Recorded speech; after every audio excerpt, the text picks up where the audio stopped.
Okay, welcome again. For those of you just joining us, we appreciate you being here today. We are here to talk about those darn DPAs. We're going to be diving into five of the most common misperceptions, objections, and obstacles that we hear about when it comes to transactions that involve down payment assistance. The purpose of the webinar is to help everyone feel more confident and comfortable when working with these products. So we're going to have some fun. Maybe the topics may ruffle some feathers, but I'm eager to get going. So let's get started.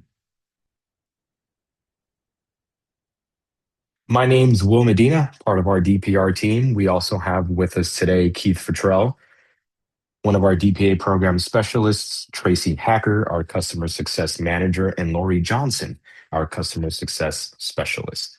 Our entire team will be answering questions in the background. So we ask that you use the Zoom Q&A feature to engage with them as we go. We find that it's a lot easier to track and answer your questions there, but we are also keeping an eye on the chat.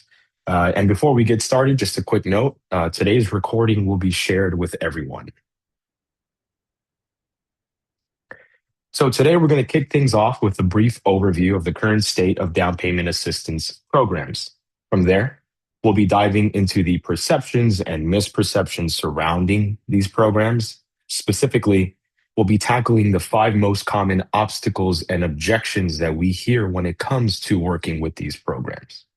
We'll be addressing those challenges head on, sharing insights, and most importantly, feedback from your industry peers. And we're talking about real estate agents and loan officers from across the country who themselves are proficient in down payment assistance programs. They've kindly helped us identify best practices to cut through the noise and to clarify timelines. We'll also be sharing some practical tools that you can combine with those best practices to help enhance your approach to working with down payment assistance programs. First, a little about who we are. We always like to start off with a quick bio if it is your first time. Down Payment Resource is a national database and matching engine of all of the more than 2,600 programs, actually, of homebuyer assistance programs across the country. Our team has decades of experience in residential mortgage finance and real estate. And we've also created tools for mortgage lenders, real estate agents, and MLSs that enhance the experience and, most importantly, the workflow when working with down payment assistance programs. Ultimately, we love to say that our goal is to help you bridge the gap and connect homebuyers with the down payment assistance that they need. So as mentioned, I'll be starting off with a quick overview. We publish a quarterly report called the Homeownership Program Index Report, where we take stock of what's available across the country, looking at trends as well regarding homebuyer assistance programs. And as of the last quarter, which would be Q3 2025, we found that of all the homebuyer programs available, 74% are some form of down payment or closing cost assistance. Within that, 80% offer deferred payments, meaning no monthly payment on the DPA loan for a set period of time. 53% are considered forgivable, either partially or fully, essentially becoming, essentially turning into a grant over time. And 51% are both deferred and forgivable. Now, on top of that, there are other down payment assistance programs that function as true grants at closing or as loans with monthly payments after closing. Now, for a deeper dive into all things DPA, please attend our DPA 101 webinar. There, we explore these programs in greater detail, including other options like the affordable first mortgage, tax credits, and mortgage credit certificates. Overall, the webinar helps you understand how these programs are similar, how they differ, and what it takes to qualify for them. So who funds and administers these programs? Every state has a housing finance agency. There are local housing finance agencies in certain markets across the country as well. There are city and county governments that often have community or economic development departments or housing authorities. Many employers, like municipal governments, hospitals, and universities, may also offer their employees some form of down payment assistance. There are local housing authorities and community financial development institutions, CDFIs, that help increase local DPA options. And of course, it's important to remember the Federal Home Loan Bank network that operates across the country through their member banks. There are a number of nonprofits like NeighborWorks and Neighborhood Housing Services and others that also operate in markets across the country and have varying down payment assistance programs. And lastly, there are community action agencies, community land trusts, and so many other organizations out there that are all trying to open new doors to homeownership and promote housing growth and responsibility in their market, which is also your market. And they all have funded and available down payment assistance programs. Now, it's important to note that down payment programs are available everywhere. We're talking high cost markets, low cost markets, urban, rural. Every state has a housing finance agency, as I mentioned, whose programs are available across the states, plus all the local programs within each market. Income and price limits are also market adjusted based on median incomes and median prices within that market. So you see higher limits in higher cost markets. Now, the infograph helps you see the states with the greatest number of programs, but there is literally no county in the country where some form of assistance isn't available. So let's talk about some of the trends that we've been seeing with down payment assistance programs, and then we'll get into rethinking our perceptions in just a moment. We continue to see that demand for DPAs remains through the roof. We're seeing providers increasing assistance amounts, income limits, and purchase price limits to help more buyers in today's market. We're seeing providers expand eligible uses of their funds, as well as the inventory options that would qualify. There are new state and local programs that continue to launch in markets across the country. And of all the programs we track, 81% of them are funded and available. So there's so much more attention on affordability and down payment assistance now than in many years. And it is safe to say that these programs remain available and are not going away.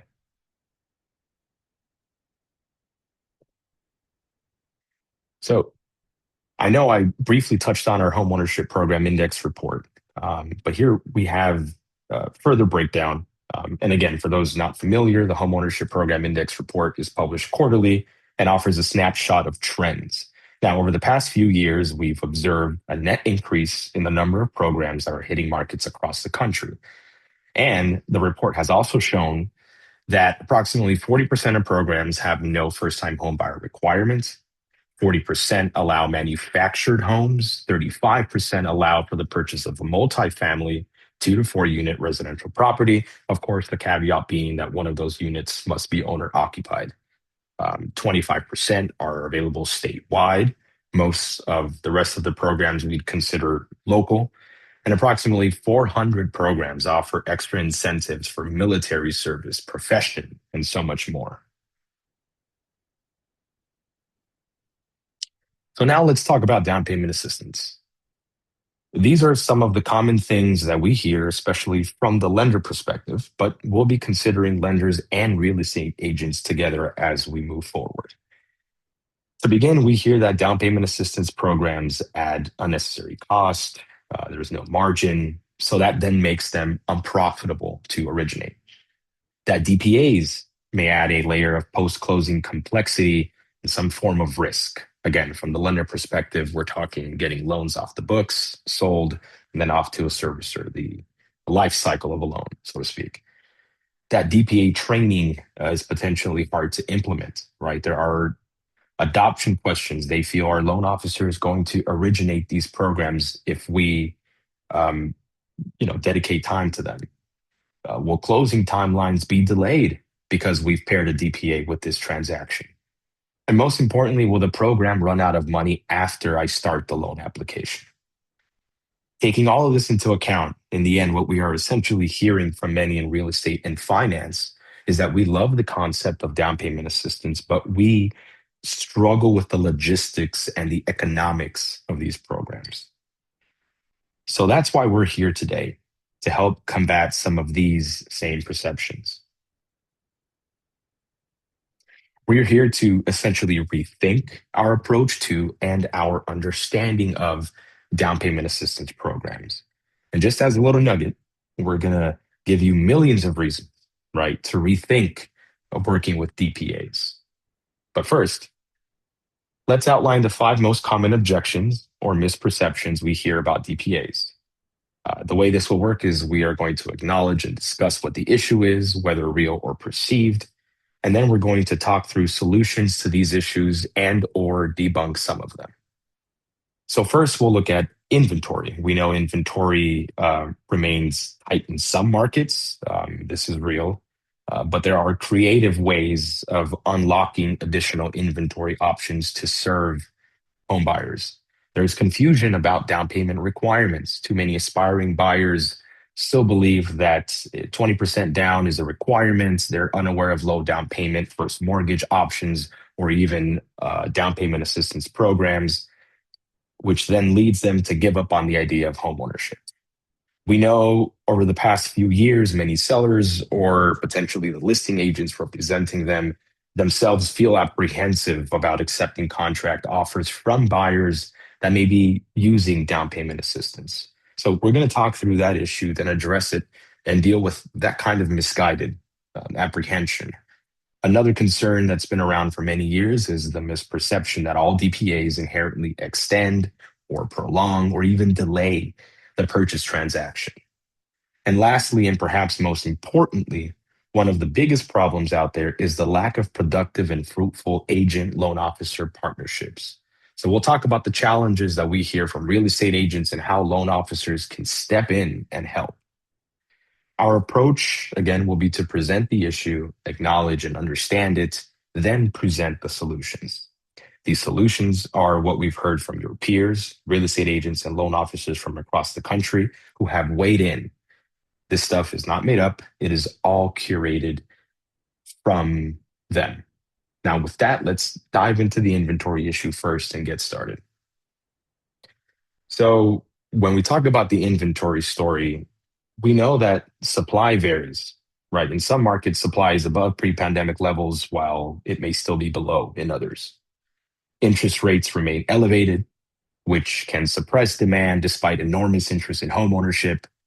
It's looking at the current rate environment, we know that it has trended downward. Just as an example, looking at the Federal Reserve Economic Data website, logged on the 9th of January, I should say, the 30-year average came in at 6.93. And I think after yesterday's Fed cut, it may have dropped a little bit close to 6.3 on average if looked at on Mortgage News Daily.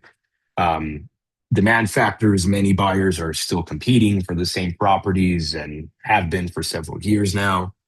It's also important to mention the sideline buyer that is weighing their options based on the current rate environment. Let's not forget people who purchased in the past few years, waiting to move out of their home into maybe something smaller or looking to upsize.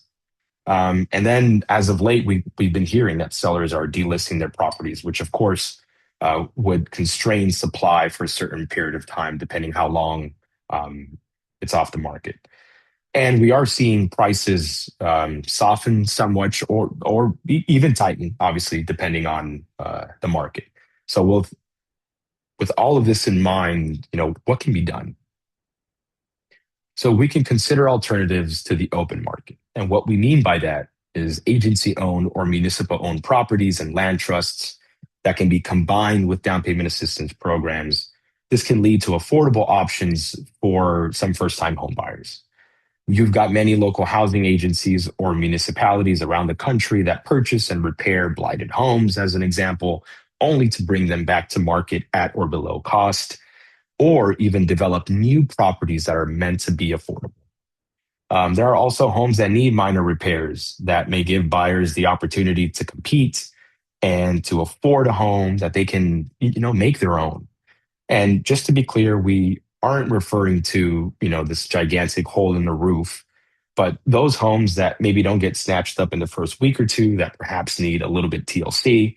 They can obviously offer a handy or motivated buyer another outlet for inventory. Something else is Get to know agents that are listing affordable properties, get on their email list to monitor their coming soon offerings. Obviously, all of this helps you get ahead of the competition, and as mentioned, can help open new inventory options as well. And it's important, of course, not to forget manufactured housing, which can also be an affordable housing alternative and is starting to be more and more adopted amongst program providers as an eligible property. It's important to, of course, counsel buyers about what the process and competition will look like.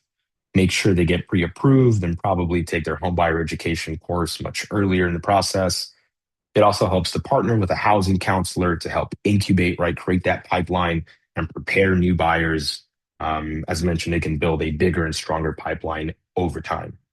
Uh, we like to reference certain anecdotes. There's an agent in Houston that uses what they call calculated patience, meaning working with the buyer to narrow down the list of must-haves for their new home, right? So that way you're fully prepared to strike on a contract offer when the right property hits the market. All of this meaning it's important to be realistic about what the must-haves are, and obviously have that candid discussion with your buyers. So now let's talk about the confusion around down payment requirements. According to a study by the Urban Institute in 2018, which actually still resonates today, 65% of prospective buyers believe they need at least 15 to 20% down, and 76% have little to no familiarity with low down payment programs. Home buyers aren't familiar with terms or requirements, right? They may have a misunderstanding of debt to income ratios or even how student loans are calculated, especially in this current environment, um, as new rules are beginning to be rolling out. So they sideline themselves, and that potentially means that they give up on the idea of homeownership. And then, of course, we have that what could be called very nasty myth regarding the requirement to put 20% down, right? Many home buyers still believe that that is needed to purchase a home. In summary, it's important to note that the marketing content and the activities need to better educate aspiring buyers and let them know homeownership is within reach, and most importantly, how to achieve that. So first, it's important to combat the 20% myth. I know I've kind of hit on it a few times. Aggressively debunk the myth, especially amongst first-time home buyers. This is obviously not a requirement, and it's important for marketing content to illustrate that and the other options available to purchase a home. This also leads to us getting outside of our bubble. We hear from so many realtors that they got into down payment assistance because one buyer came along who needed help, and then that then led to a new path in the career, right? A new tool in their tool set, and most importantly, a heartfelt desire to help. So it's important to align yourselves with other agents and lenders that are working in the DPA lane. Another important thing is to tell the stories of how you've helped others with down payment assistance. It's great content for your social media audience. It's important to let tomorrow's buyers know, as we say, what you were able to accomplish for yesterday's buyer. Heck, even today's buyer. Make use of the educational tools that are out there, like our downpaymentresource.com, our training classes from your state and local housing finance agencies, home buyer education classes. All of this basically allows you to get to know these programs, and then offer those same tools to home buyers. And honestly, part of all of this education is just being willing to talk about down payment assistance programs, period. We'll get to agent and LO partnerships later in this presentation, but loan officers can help you really gain comfort with these requirements, which will then open up a path to helping more home buyers. And look, we certainly understand that if this is something that you feel is not for you, that's okay. If it makes you uncomfortable getting out of the bubble, that's perfectly fine. However, we certainly suggest that you refer out those deals, right? Let's not give up on these buyers. Now, is it true that sellers don't like DPA contract offers? Is this something that is seen in the market? These are some of the questions that we've asked peers. And we know one bad experience can sour someone's willingness to work with a down payment assistance program.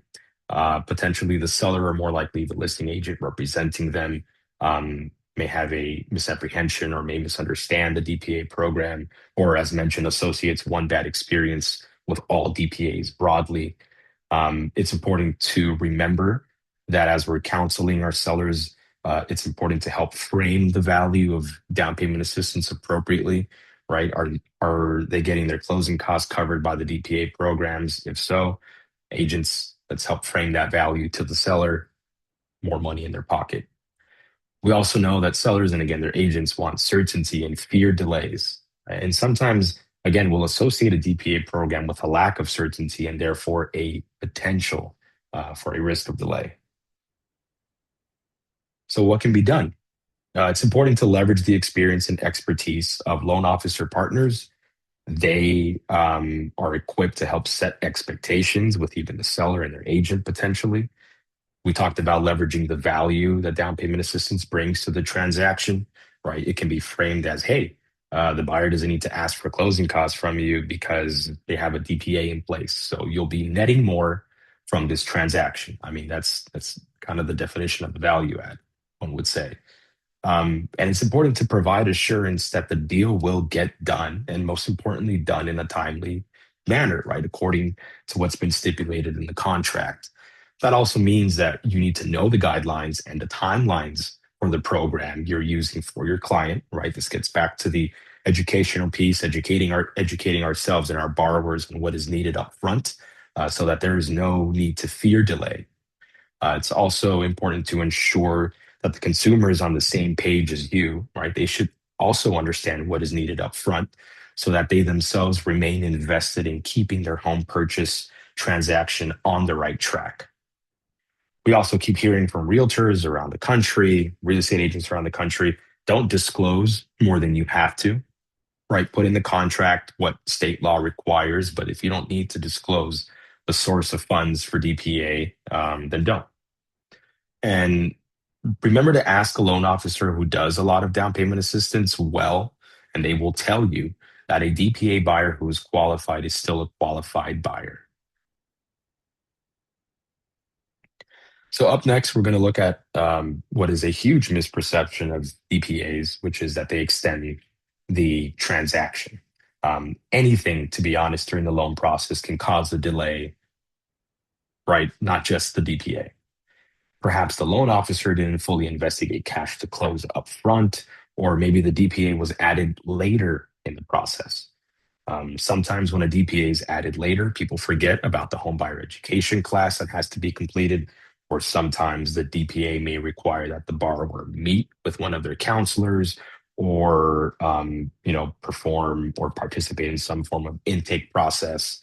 So to that point, delays can often stem generally from a lack of communication amongst all parties involved. So, what can be done about this misconception? So, first and foremost, it's about building what we call our DPA IQ, right? Understand the programs you're working with. By that, I mean, what is the application process? What are the timelines? What is the homebuyer education requirement? Sometimes you can complete homebuyer education early. The class is good for 1 year. There are some programs that I've seen will allow that certificate to extend 2 years. It's important to also ensure that all other services are ordered in a timely manner. That means coordinating, as you already do as professionals, with the title, sellers, and lenders. And it's often not the DPA that causes the problem, again, but the DPA does get the blame. And let's take a look at this scenario, right? Where a buyer gets qualified, they shop for a home, it takes a while. They finally sign the contract, but the bank statements have expired. So you need to update the bank statements. And guess what? Not enough cash to close. So then everyone says, hey, we need a DPA. But then what happens is that the transaction gets delayed. Now, in that case, the DPA wasn't a problem. Insufficient cash to close was the obvious problem. The DPA, however, was the solution to that problem and could have been detected or anticipated earlier. So, again, agents, let's work with loan officers who know the DPA proficiently and are able to close on time. Now, this last issue is one of the most important in our opinion. And let's start with this, right? The most common question we get from a real estate agent is, how do I find a loan officer that can help with down payment assistance? Specifically, loan officers that meet the following criteria: that they offer DPAs, that they're good at the DPA, and that they want DPA first time home buyer business. The problem is there are loan officers that aren't meeting this demand with the right message, right? That they do offer DPA and that they're good at it. So let's break this down further. First, what can real estate agents do? So it's important to talk to your current loan officers, or even ask a broker, ask peers for loan officer referrals. Better yet, ask program providers who their best loan officers are. There are providers that will tell you that you've got to work with a certain list of loan officers. There are others who will provide an approved list of loan officers that they've already worked with, that are proficient with their program, that understand their program. Of course, it's important to educate ourselves on the down payment assistance offerings within our markets. It's important to create relationships with partners, loan officers, brokers that, again, offer these down payment assistance programs. Talk with your housing finance agencies about their relationships with lenders, loan officers, and other real estate agents, right? They know who is working with their program, who's offering their programs. Do first time home buyer lunch and learns. Leverage your social media presence, right? Use your reach. Craft an intake strategy with other realtor partners that are working with consumers in need of these programs. And honestly, court other agents that themselves list and sell affordable and DPA eligible properties, as mentioned earlier in the presentation.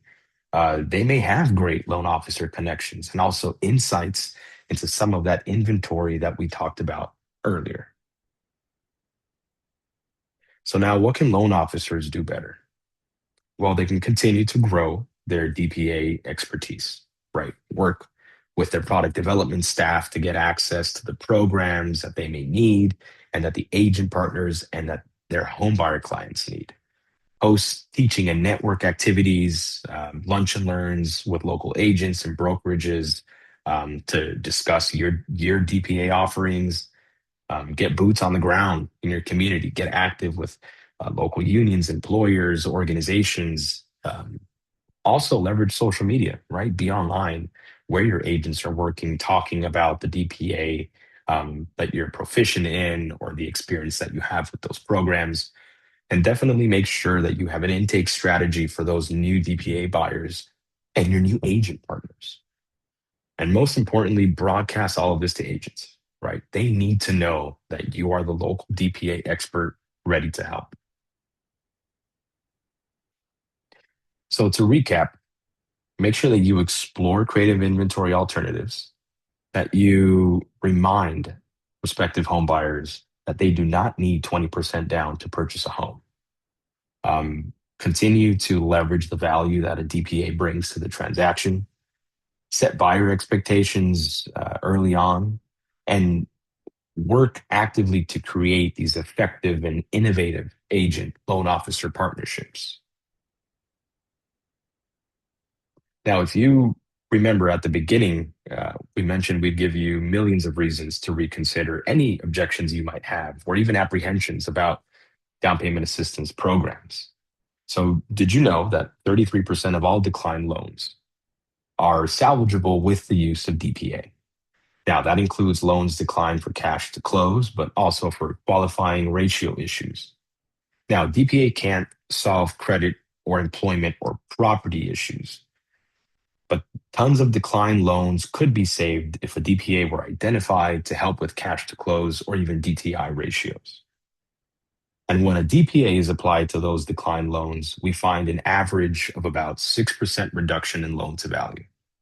Now, additionally, we've done some research a couple years ago and found that about 68 million single family homes in the US qualify for some form of down payment assistance. This was 87% of all available homes on the market, which is a ton of inventory. And lastly, through more recent research, we found that about 32 million renters are mortgage ready, but many don't think that they qualify. And so we ask ourselves, why is this? Well, the 20% down myth plays a huge part. or they perceive that their student loan may kill the deal. So they're unaware of affordable first mortgage options or even down payment assistance options to help them purchase a home. We like to say that DPA customers become customers for life. And so we certainly encourage you to tell their story to help them. And then in return, they will refer their family members and their friends. In closing, please feel free to reach out to us with any questions. We are here to help you and your clients find the home buyer assistance that they need. We can be reached at info@downpaymentresource.com. We also ask that you go to our website, downpaymentresource.com. Um, you can run a search from our website and then also go on our education page to glean uh, uh, about additional topics and also the webinars that we host quarterly. And if there are any additional questions, we will be sticking around for a few extra minutes to answer some of those. So we appreciate everyone's attendance today.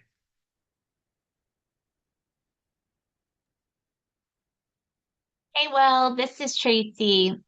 We've had some really great questions in the background, and there are a couple quick things that I do want to point out. We are recording this session first and foremost, so everyone will receive a copy of this. It's going to come to the same email address that you used to register for today's session. But give it a little bit of time. It does take a while to process all of this. So it may be sometime by end of day tomorrow, most likely, that you'll receive that email. If not, then by Monday. And check in your spam or junk folders as well if you don't see it in your main inbox right away, because it may sometimes get filtered there. Um, and aside from that, one of the questions that we had that I wanted to make sure to cover, I'm actually answering it in Q&A right now, but I thought I'd go ahead and just chime in. The question is, how do we know what DPA programs are available with a specific listing? First and foremost, if you are an agent and you are a member of an MLS that we partner up with, we actually have tools integrated right there within that MLS.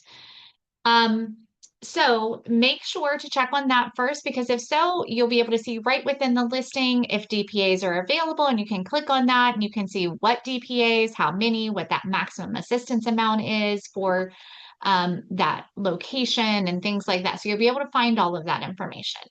And although this isn't um, a sales related webinar, it's an educational thing. We do have a paid version of Down Payment Connect on our website that you are welcome to sign up for if you don't have access to this um, through your MLS for free. And you can sign up for that on our website. It's very inexpensive. Um, it's a very affordable option so that you can have access to some of that information. And as a loan officer, we do have loan officer versions, but we do also partner with a lot of lenders who utilize our tools. So check internally first to make sure and see if you've got some of those tools accessible to you in either MLS end or lender end. Awesome. Thank you, Tracy. No problem. Lots of good information there. That really is um, one of the questions that we get most often, and especially, excuse me, our team dedicated to working with our clients. So it's not just you. In general, everyone's trying to figure out how to connect with these lenders, and so that's a big part of why we host these webinars. That's a big part of why hopefully you're connecting in the chat to kind of let everybody know, where you're located, what your needs are. If we can serve as a conduit in that sense, we are more than happy to. Um, Okay, there's a great question. These are government programs. What am I allowed to market? What to say? What I can't say? If you're talking about what can be marketed with the listing, I would certainly check in with your MLS, with your broker, about what specifically can be added to that listing. But in general, as Tracy mentioned, if you're a member of our um, one of our MLS customers and you have access to Down Payment Connect, there's access to a few media tools, specifically our lead generation link that can be embedded or can be used to kind of market um, to prospective home buyers about what programs are in your area. But as for what can be said specifically, if it's listing related, I would check in with the MLS, with your broker. But in general, if you're talking about these programs, right, um, most importantly, just obviously be proficient about um, the program itself. So that way, nothing you're potentially saying is misleading. But I think connecting with the program providers as well will help. Great questions. Hey, hey, Will, can I Yeah, chime in again? Sorry, absolutely. sorry to chime in again. But Christian had a great question in chat that I wanted to make sure to just answer live so that everybody can hear this. The question Yeah. is, where do you recommend a new agent start when trying to learn more about DPAs? It's such a great question because we know that DPAs can seem overwhelming and like there's so many different variables, so many different types. And no two are the same, right? So we know that it can be a little confusing and overwhelming. I always recommend starting off with reaching out to your local HFA because a couple of things there. One, they're going to be able to provide you a lot of information. Those HFA programs are available statewide and aren't just programs that are available to smaller locations, like just a certain city or a couple of counties or something like that. So if you learn about the HFA program, you'll be able to cover or have coverage for the entire state with a program that you're familiar with. Secondly, these program providers are going to have a list of already approved lenders, meaning they're the lenders that have already gone through the vetting process for whatever is required for that particular program provider to become an approved lender with them. And they're going to be able to supply you with that list. So that would help you with your next step, which is finding a good loan officer to work with that is really familiar with those specific DPAs and could be a great person to refer your client to if they're in need of a DPA program. That way, you as the agent, you don't have to become an expert about DPAs. You just have to know the basics and a little bit of information that can make you feel comfortable to tell them, hey, there are programs out there. I may not be an expert on all of them, but I can connect you with somebody that really is educated with them and can help guide you. So that would be my first suggestion. I don't know if the rest of you guys have any other suggestions when it comes to this, but that's I think a great place um, to chime in and to learn. We also have a couple other webinars. There's a DPA 101, which I know Will mentioned towards the beginning of this particular webinar. So we have a DPA 101 that really helps break down all the different types of DPAs so that you have a better understanding as far as that goes, so that you can leave from that one. So I recommend joining in on that one too. I would second everything said there. That is a great way to get started. I know we also typically like to say, which is kind of echoing what Tracy said, get started with one program, right? Just familiarize yourself with one product offering, um, and then just kind of go from there. If you're interested in like a dart to the wall kind of approach, if you're not an MLS partner and you're just running a search on our website, right, you can search locally by address and then just kind of close your eyes and pick a program and see what you'd be interested in learning about. And also, as mentioned, connecting with the program providers is a phenomenal resource. They want to get to know you just as much as you would want to get to know their program, since both of you are then actively helping prospective home buyers in your markets. Um, there was a great question regarding usual requirements for potential buyers to qualify for some of these programs. Are they usually low income? really and truly, when it comes to income requirements, that stems from the funding source. Obviously, if it's government funded. They have specific requirements. Those income limits then change depending on the organization as well. So maybe state housing finance agencies might have higher income limits, or if it's funded outside of government funding, if it's a nonprofit, they might have some. Some usual requirements are they've got to be first-time home buyers, which of course traditionally means haven't owned a home for the last 3 years. In many cases, they'll have to meet the same credit score requirement. Just as an example, maybe 620 as a FICO score, which I know lately in the news, there's some level of flexibility that comes with that, depending on the situation, but that's still traditionally what may be required. But just to kind of drive the point home, if you can attend our DPA 101 session next quarter, or even go on our um, YouTube channel to actually watch our earlier session. That one will actually go through some of the first time home buyer requirements for these programs. So thank you for that question.